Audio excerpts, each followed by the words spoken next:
Advance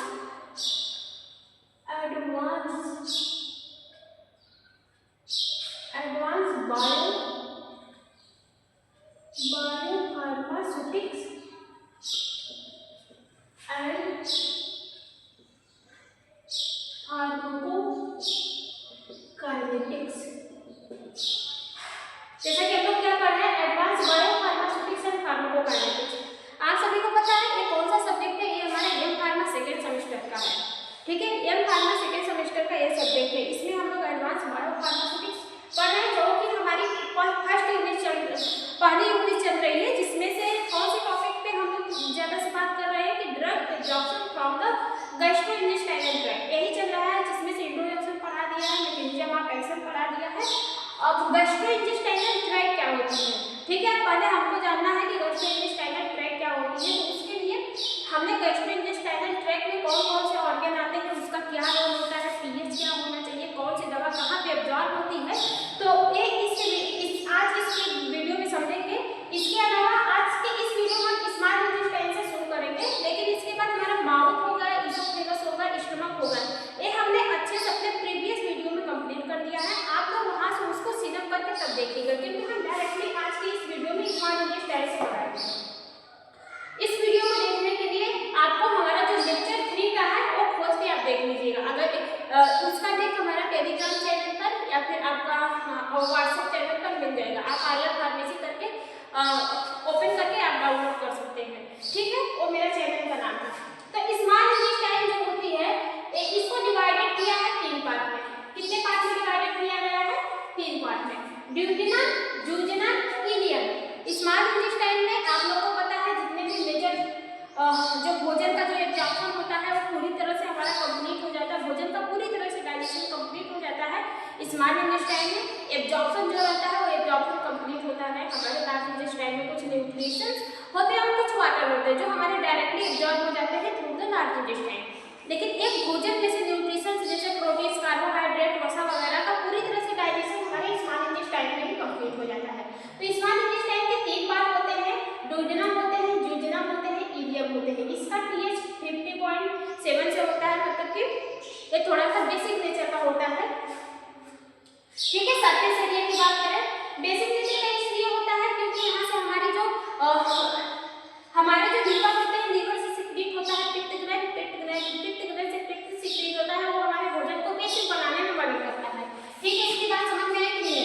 तो यहाँ पे जो pH होता है इसका 5-7 करके होता है, थोड़ा सा बेसिक नेचर में आ जाता है। सरफेस एरिया की बात करें तो इसका सरफेस एरिया लार्जेस्ट होता है, क्योंकि मैक्सिमम फूड जो होते हैं और जो फूड का एब्जॉर्प्शन होते हैं, जितने भी न्यूट्रिशंस होते हैं मैक्सिमम हमारे स्मॉल इंटेस्टाइन से ही एब्जॉर्ब होकर हमारे ब्लड में चले जाते हैं और ब्लड के थ्रू हमारे पूरे बॉडी ऑर्गन तक पहुंच जाते हैं, हमारे पूरे बॉडी के सेल्स तक पहुंच जाते हैं। तो सारा एब्जॉर्प्शन और पूरी तरह से न्यूट्रिशंस का एब्जॉर्प्शन और डाइजेशन हमारा कंप्लीट हो जाता है किसमें? स्मॉल इंटेस्टाइन में। इसलिए इसका जो सरफेस एरिया रहता है थोड़ा सा इंक्रीज रहता है। क्यों? क्योंकि उसमें विलायक और माइक्रोविलायक पाए जाते हैं। विलायक और माइक्रोविलायक एक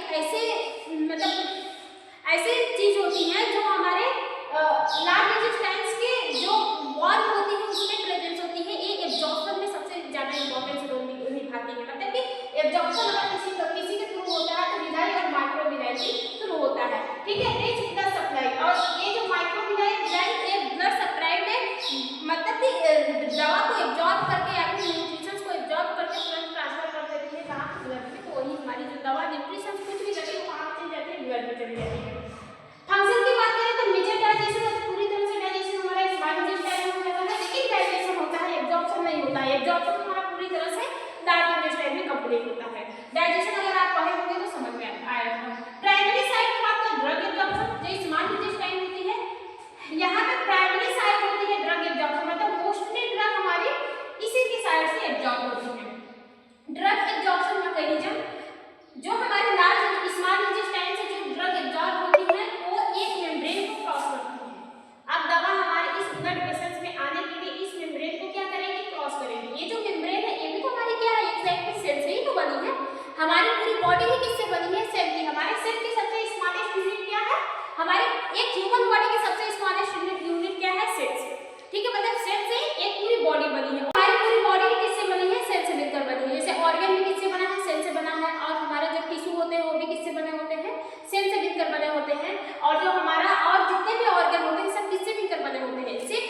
इंडोसाइटोसिस जो होते हैं, जो आपका इंडोसाइटोसिस होता है, इसमें से या तो दवा या फिर ड्रग को इनगल्फ कर जाएगी, मतलब या तो खा जाती है या तो पी जाती है।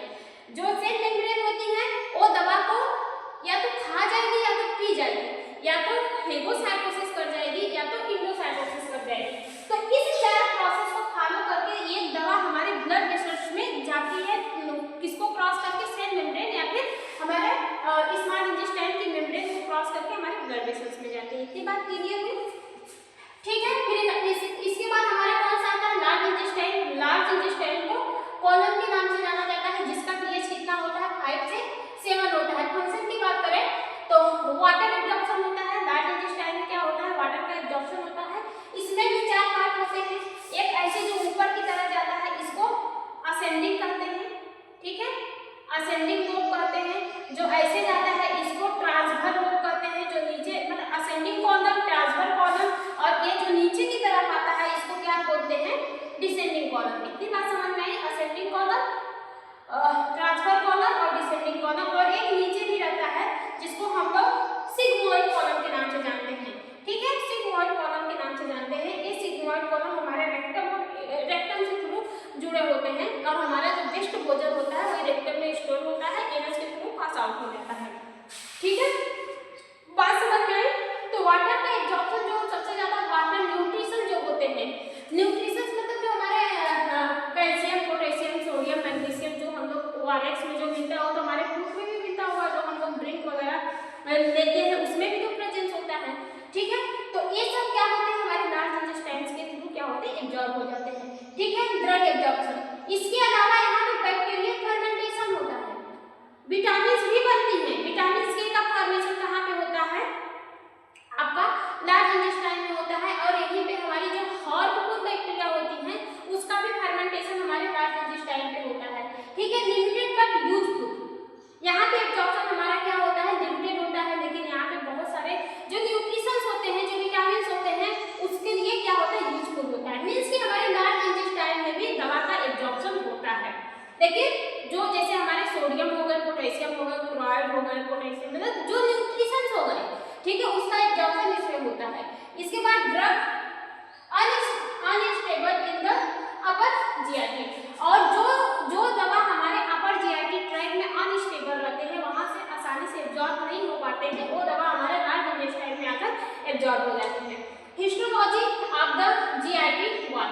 जीआईटी वाल की हिस्टोलॉजी करें, जैसा कि हमने आपको जब जीआईटी पढ़ाया तभी हमने आपको बताया है कि जो हमारे इंटेस्टाइनल जो ट्रैक्ट होती है, इंटेस्टाइनल ट्रैक्ट में हमारी जो वाल होती है, ये वाली जो वाल होती है, ये जो वाल होती है, ये 5 से 6 मीटर की, 6 से 9 मीटर की होती है, इतना सबको पता है।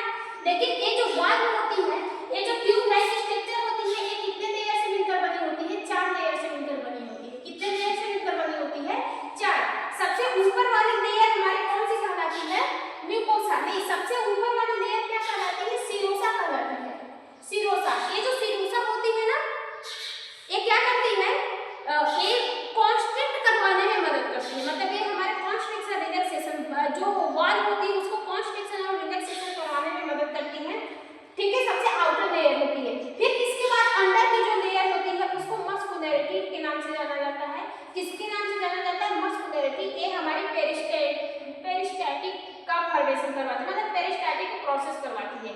फिर इसके बाद जो दूसरे नंबर पर है उसको सब म्यूकोसा के नाम से जाना जाता है। सब म्यूकोसा में ही अटैच होता है क्या, हमारे ब्लड वेसल, ठीक है। और म्यूकोसा के थ्रू क्या होता है, हमारा एब्जॉर्प्शन होता है।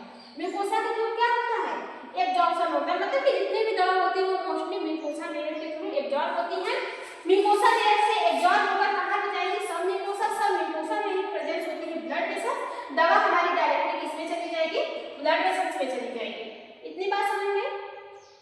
सीरोसा कॉन्स्ट्रिक्शन और रिलैक्सेशन की कॉन्स्ट्रिक्शन और रिलैक्सेशन करवाने का काम करवाती है। इंपॉर्टेंस की बात करें तो importance for drug portability and transport, ठीक है, मतलब कि इसकी इंपॉर्टेंस की बात करें तो यहाँ से हमारे ड्रग पोर्टेबिलिटी और ट्रांसपोर्ट भी काफ़ी अच्छा खासा हो जाता है। तो आज के लिए इतना ही। आई होप आपको समझ में आया होगा। बाकी जिन किसी को भी नहीं समझ में आया है वो कमेंट करके पूछ सकते हैं। और ये हमारा पार्ट में भी शायद 4 है, लेक्चर 4 है। तो इसका वीडियो और लेक्चर हम पार्ट वाइज बना रहे हैं। इसका नोट्स भी आपको पार्ट वाइज भी मिलेगा, लेकिन उसके लिए आप हमारे टेलीग्राम चैनल पर आर्या फार्मेसी करके एक मेरा चैनल है, उसको आप सब्सक्राइब करके आप उसमें ज्वाइन हो जाइए। व्हाट्सएप पे भी मेरा एक चैनल है, उसमें ज्वाइन हो जाइए, तो वहाँ पे आपको notes, video, lecture, serial wise वहाँ से आपको मिल जाएंगे। बाकी आज के लिए इतना ही। आई होप आपको समझ में आया होगा। बाकी जिन किसी को भी नहीं समझ में आया वो कमेंट करके पूछ सकता है, मैं रिप्लाई देने की पूरी कोशिश करूँगी।